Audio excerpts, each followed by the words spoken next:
So, good afternoon everyone. So, I am the first reporter of Group 7 and I will discuss from the age of symbolism to expressionism. So, introduction, art and 20th century, like the social environment in which it was produced, underwent a process of constant and rapid change.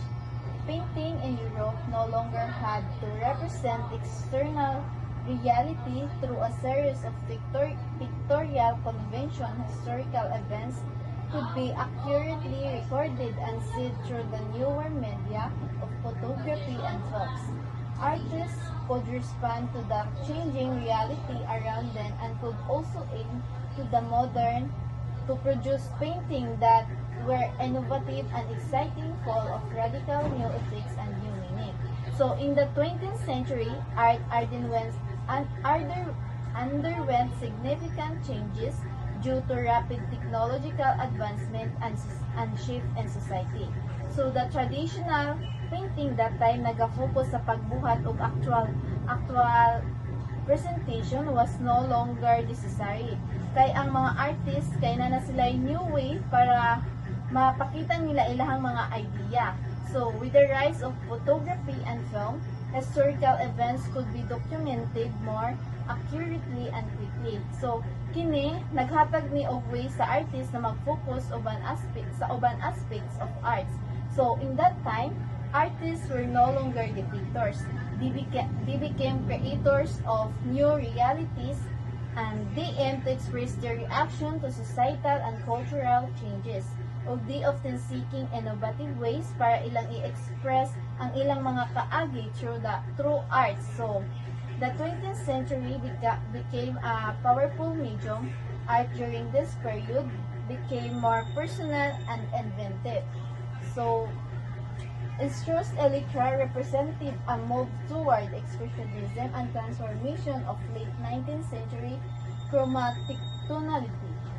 This trend was continued in Escobar's Erwantung based on free atonality, expressionism, and symbolic meaning. Verge is then discussed as a symbol of the oppressed and the peak of expressionism. So, ang kaning Electra is usa ni siya ka opera ni Richard Strauss. So, kuha na to ang 1909 and kaning Electra is gi-represent ni siya ni Espocles. Ang kanya man yung Electra is kuha ni siya, usa ni siya ka history nga gi-perform og opera ministry opera kana bitaw mga theater. So, ang theater is, di ba, na-involve diha ang kanang, like, for example, mag-drama ka. So, na diha, pag dili lang na siya drama, kundi, nanay involved na, kanang, ang imuhang kuan is theater. So, ang imuhang kuan na is drama with music, with, kanang, acting, para bito, mas makuan pa imuhang mga, tawag imuhang, mas ma-emphasize ang imuhang, movie ba, or kanang imuhang gihimo nga, opera. So, ang kanyang Electra is ni Strauss is kuan ni siya, nani siya history. Usa ni siya ka babae nga puno og kanang bitong kanang kalagot o kanang gusto siya nga mohiganti kay it because kaninga story is ang iyang papa ni Electra is gipatay siya, so with no justice. So, si Electra is ang iyang kaugalingon is puno bitaw kalagot o kanya gusto siya mohiganti kay para sa iyahang papa. So ang opera is a form of musical theatrical performance na nagsagol ang muna tong gingon katong pagkanta, pag-acting o pagsayaw para mapakita nila ilahang drama. So pagkasunod gi-continue gihapon ni Escobar. So ang iyang kwan is ang kaniang Erwantung.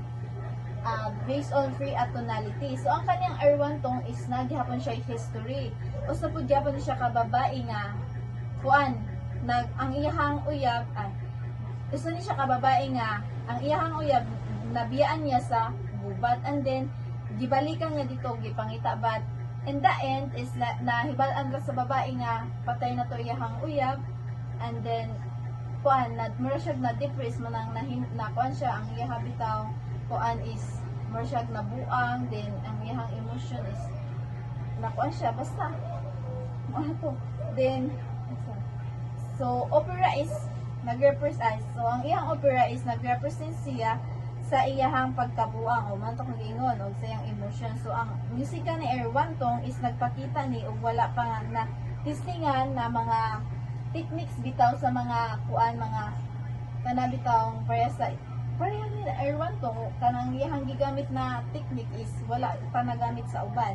So pagkaman is gi-continue gihapon ni siya ni Wozzeck nasab isa pud ni siya ka opera gyapon na gisulat ni Alban Berg. So let's proceed to symbolism. So symbolism was both an artistic and literary movement that suggested ideas through symbols and emphasized the meaning behind the forms, lines, shapes, and colors. So ang symbolism is kung ano siya, nag-represent ni siya or kanang naghatag og meaning bitaw, like for example naghimo ka o kanang painting. So nanay symbol ang mga lines, shapes, colors o kanaang na forms niya. So muna siyang kon sa symbolism. And symbolism can also be seen as being at the forefront of modernism and that develop new and often abstract means to express psychological truth and the idea that behind the physical world lies a spiritual reality. Symbolism in the visual arts had its sources in early 19th century Romanticism emphasized on the imagination rather than reason, and the themes first evident in the writer Charles Baudelaire's Les Fleurs du Mal. So symbolism was in many ways reaction against the moralism, rationalism, materialism of the 1880s. This Philosophical period was a period of malaise, a sickness of dissatisfaction. So, symbolism is one of the important movements in art and literatures that emerged in the late 19th century.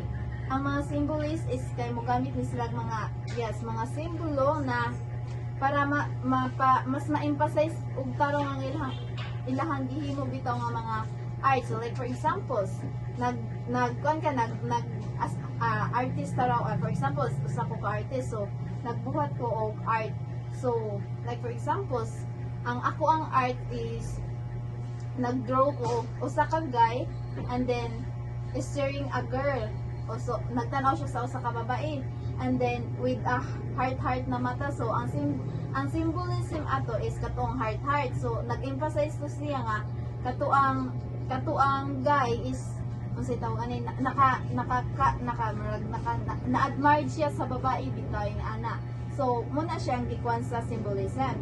So symbolism is an important part of modernism because it emphasizes the exploration of internal experiences and emotions rather than just external forms, and symbolism is forms. And ang mga symbolist is mugamit na silang symbol para ilay pakita lang mga ideya.